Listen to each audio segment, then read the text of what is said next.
Did it really take Taylor Swift turning up to the second consecutive Chiefs game for the remaining football fans that are out there to realize the NFL, yeah, it doesn't care about actual football fans. They just are going after the same thing that every other type of media is, the female dollar. That's why you're going to continue, and it's only going to get more insufferable as, well, as you can see from the other reports that are out there, the Swifties, is that what people, it's like, oh my Christ almighty. If you have a name for your fan group, okay, like there's a whole bunch of goofy ones that I despise. Like if it's a such and such army, okay, if you're that uncreative, you kind of should be shot out of a cannon towards the sun. But the Swifties, bro, that just harkens back to it's kind of the reason that I despise hockey as well. Like if you think interviews with NBA, MLB, or NFL players are bad, just check them out from NHL players. Here's every single NHL interview. Yeah, guys, we just need to play a full 60 minutes. I need to play end to end. Get pucks in deep, shots on net. Okay, yeah, great. Yeah, we just need to, yeah, all four lines, really chipped in. Hey, we really got pucks in deep, and we just need to, good play out of the goaltender, and yeah, we just need to go back and really apply good pressure. Full 60, 3 periods in a game. Okay, let's go. That is partly the same process that brings you nicknames that just always end in Y. Just shortening somebody's last name. Like I'm going to use an old head reference, like Chris Chelios. Okay, the guy played in the league for like 23 years, for God's sakes. Okay, what was his nickname? Didn't have anything cool or anything. It was just Chelly. Fantastic stuff. Super original. So you got Swifties.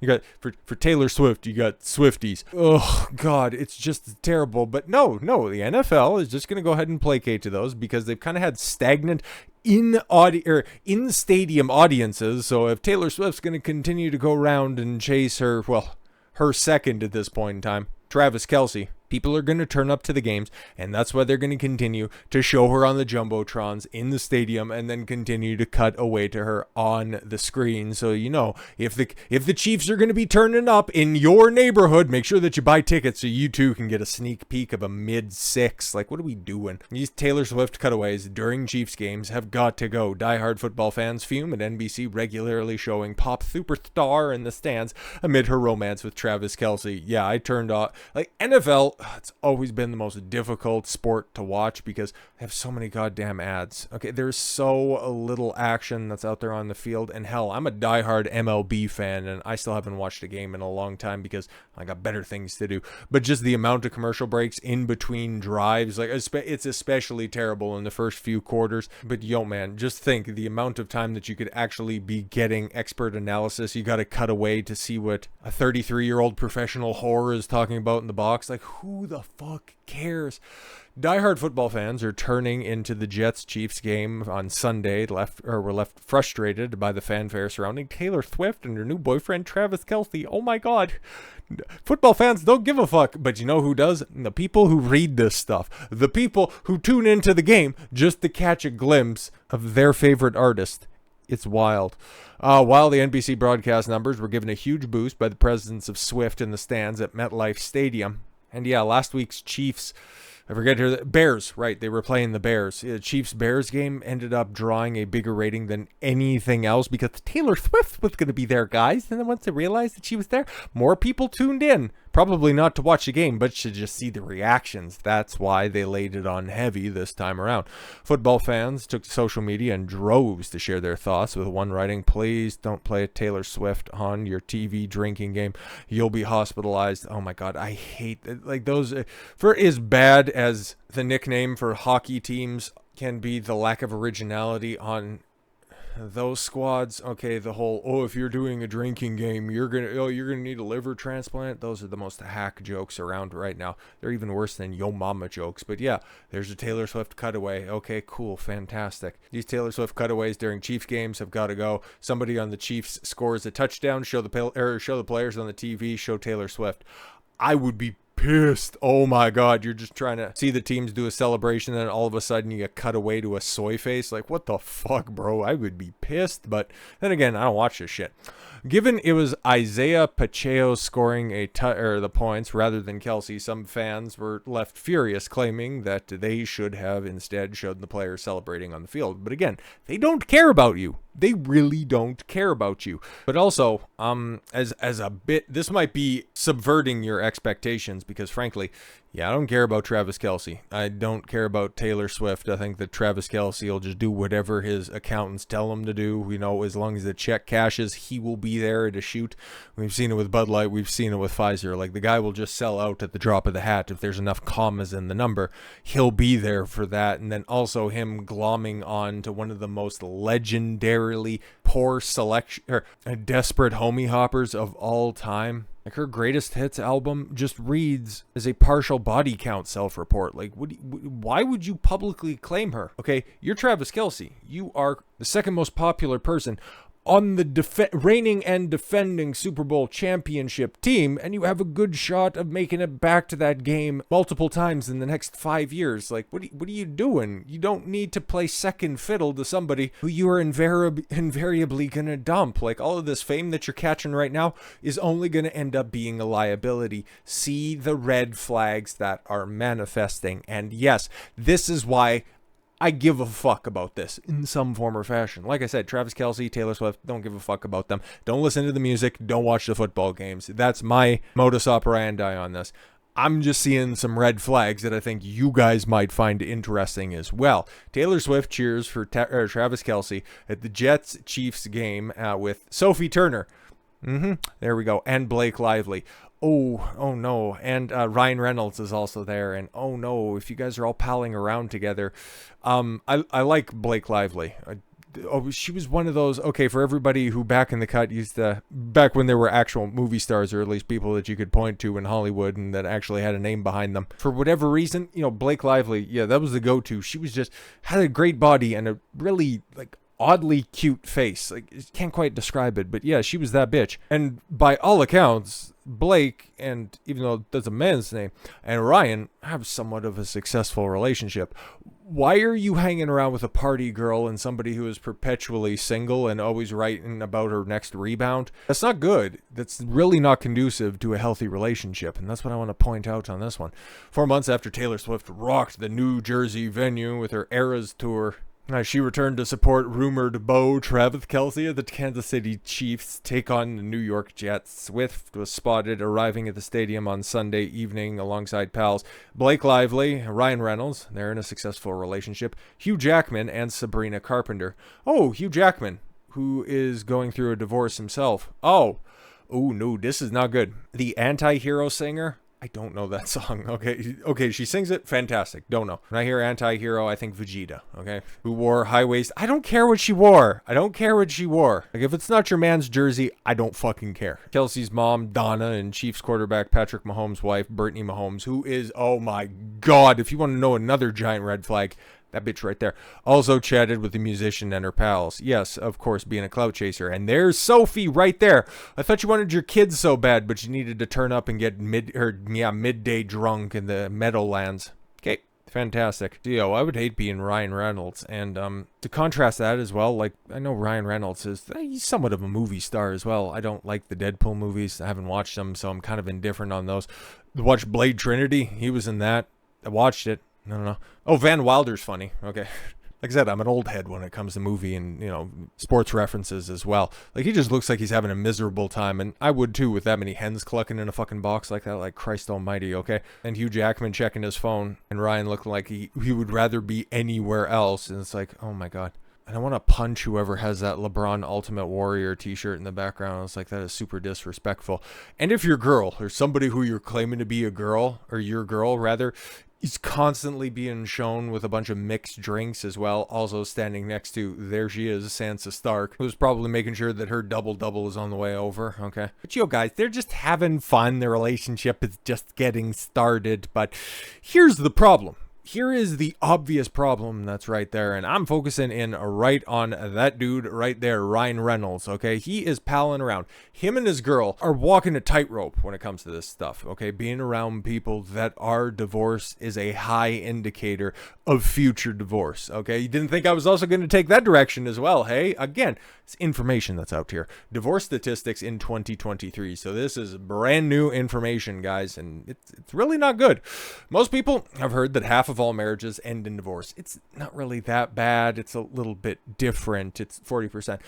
These divorce statistics shed more light on when and how marriages come to an end in the United States. Read on to find about the truth. Yes, so, of course, these are numbers that Pearl, and if that video will ever get fucking monetized, her war that she's fighting against all of the Daily Wire right now, because here's their modus operandi. You just need to man up and wife these hoes, and read the Torah harder, and eventually just be a good man, and you'll just manifest a good woman. It's like, that would have been great ideas in fucking 1950, but we're in 2023, but more on that when I release that video. Here's the cold hard truth about all of this shit.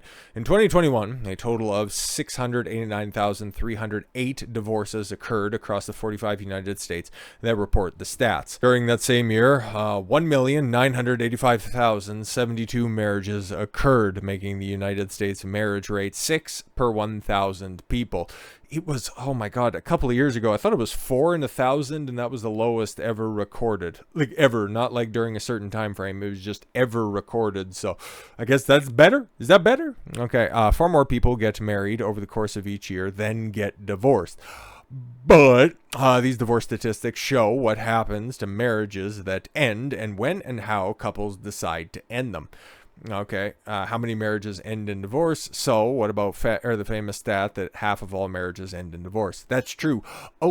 Okay, so yeah, the 40% number is actually for first-time divorces. And then it gets precipitously worse thereafter, even if you do end up remarrying, which is not very likely at all, but only when it comes to first marriages, half of which are dissolved. Second and third marriages actually fail at far higher rates.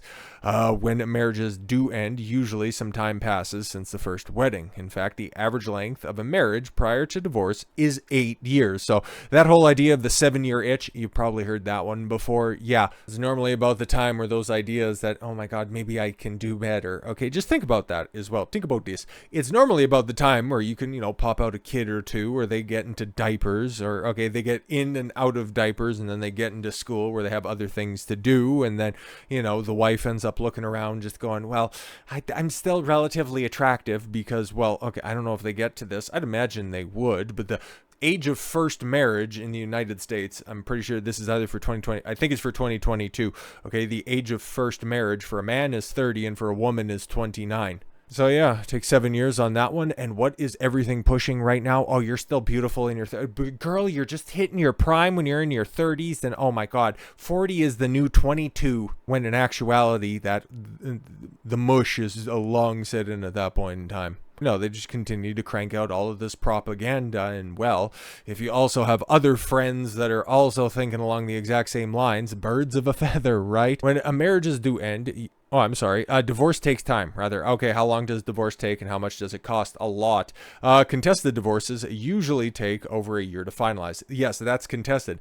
Most of the time, the guy just kind of walks up to the family court and just goes, oh, fuck, I'm just going to end up getting screwed on this.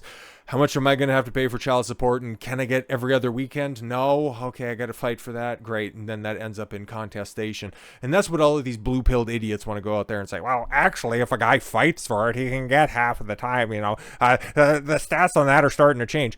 Yeah, but he has to go in there and initiate all that stuff. And chances are, most of these people who are getting married don't really have a pot to piss in or a window to throw it out of. That's why the marriages are ending. So is a guy going to take on all of that additional financial legal debt, which, hey, guess what? You got to pay for her representation as well. Yeah, that's why most guys don't bother contesting the shit. They're just happy. Hopefully they can work something out where, they can see their children, because that's what most of this is about. If it's just, okay, you can both go in your own separate directions, it's like, yeah, well, shit didn't end up fucking working out. You're a whore and I'm a drunk. We're just each going to go our equal and separate ways. No harms, no foul, right? We'll catch you down the road somewhere.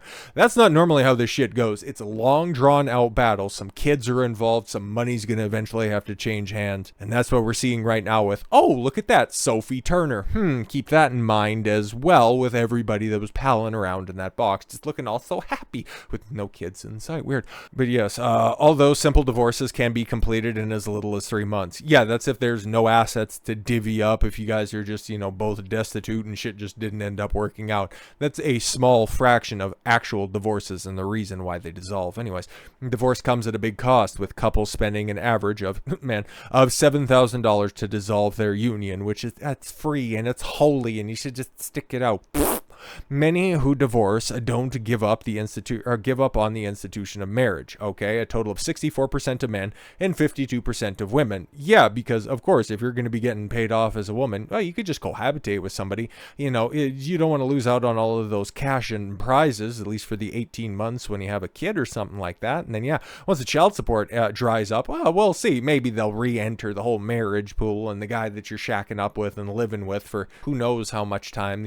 Not the stepfather, but the father who stepped up. Oh, I die inside whenever I hear that.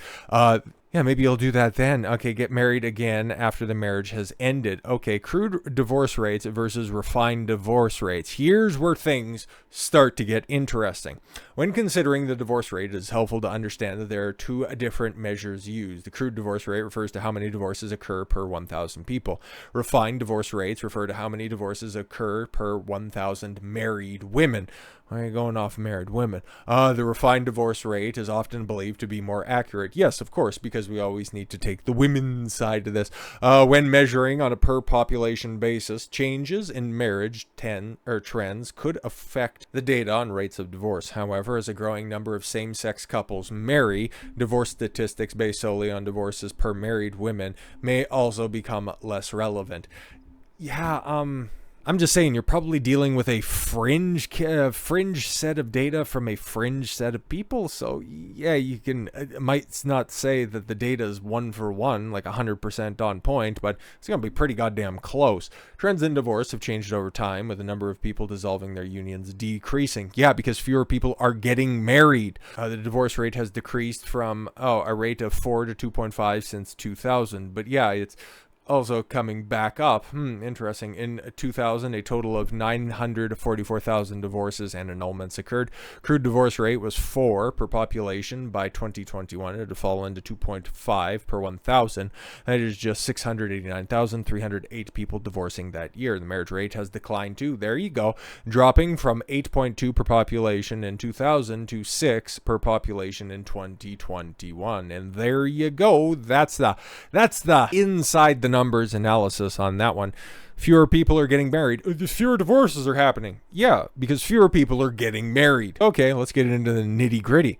Third marriages have the highest divorce rate. Well, if you're dumb enough to get married 3 times, you deserve to get taken to the cleaners 3 separate times. Many people accept it as a fact that half of all marriages end in divorce, but as mentioned above, that only applies on the first marriages. Those who wed multiple times face far higher rates of divorce. Yeah, because you already have a divorce attorney on speed dial. In fact, 67% of second marriages and 73% of third marriages are dissolved. 40% of new marriages included a partner who is remarrying. This is interesting. The majority of marriages, 60%, are first marriages for both partners, but as many as 20% of unions involve one person that has already been married before, while another 20% are repeat marriages for both parties. That's kind of interesting that only 20% of the time both people have gone through this dog and pony show decide to go, that'd be great. That's very interesting. Somebody doesn't want to go through the trauma again, and the other one doesn't want to give up their benefits. I'm thinking only 6% of divorced couples remarry each other. I'm shocked it's even that high. Why would you get divorced from somebody only to go through that dog and pony show again? That makes no sense. Divorce is a final legal end to a marriage. Yeah, we know. But divorce stats show that couples sometimes want to be married again to each other after formally dissolving their union. What? Okay. Well, we were married in one state and I wanted to get remarried again. And no. In fact, a total of 6% of divorced couples get remarried to each other. When that occurs, the odds of future success are high.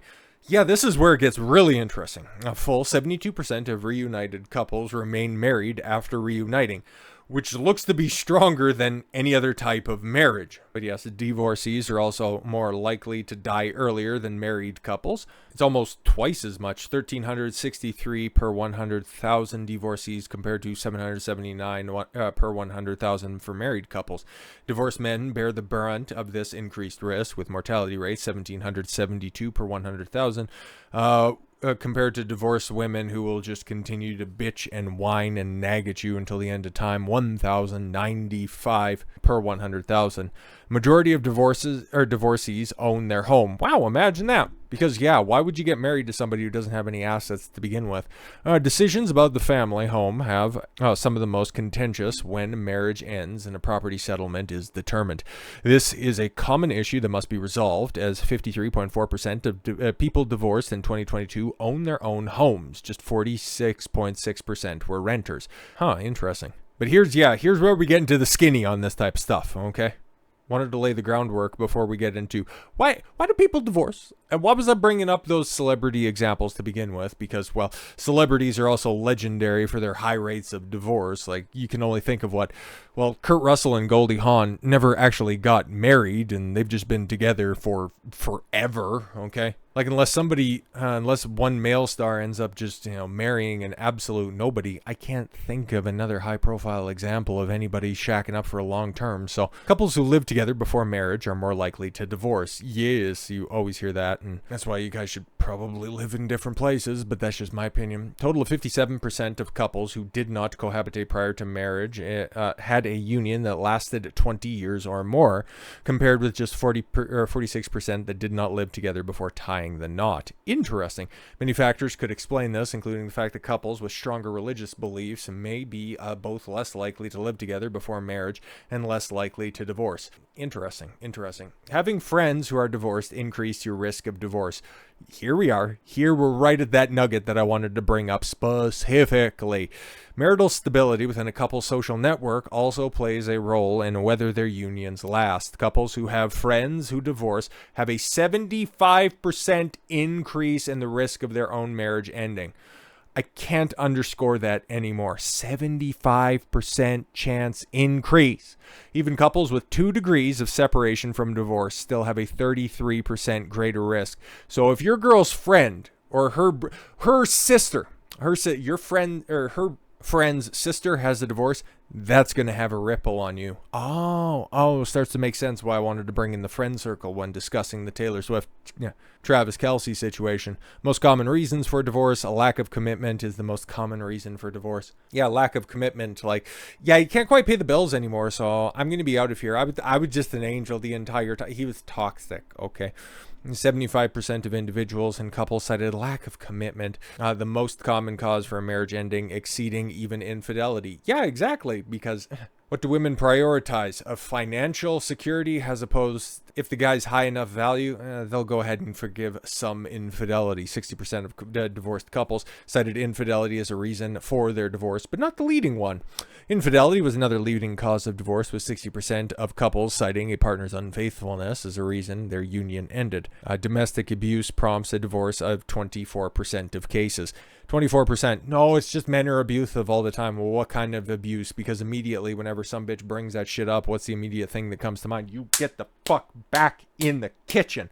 No. It's never like that. It's, well, he was controlling, and I just wanted to go and have girls' night. I just wanted to go hang out with all of my divorced friends. I just wanted to go out and just have a good girls' night, okay? We just wanted to party and go, woo! Because Taylor's got a new boyfriend, and, yeah, I know Sophie's a really bad influence, but then she's so much fun. Oh my god, she never let me do anything. See how the shit spirals completely fucking out of control? Even if she's not your friend, even if it's 1 degree of separation, you run yourself a significant risk. And that's why I'm saying, guys, you have to vet your girls appropriately. Just because she's famous, just because she has a lot of money, just because, I don't know, she probably pops it out on the first date. Get while the getting's good. I'm not telling you to turn that shit down. I'm just also telling you, don't take that shit seriously, especially when the block knows are passed like that. So with all that said, thank you all very much for the gift of your time. I've been Don Consuelo. I want you to follow your gut and get after it. Take care, everyone.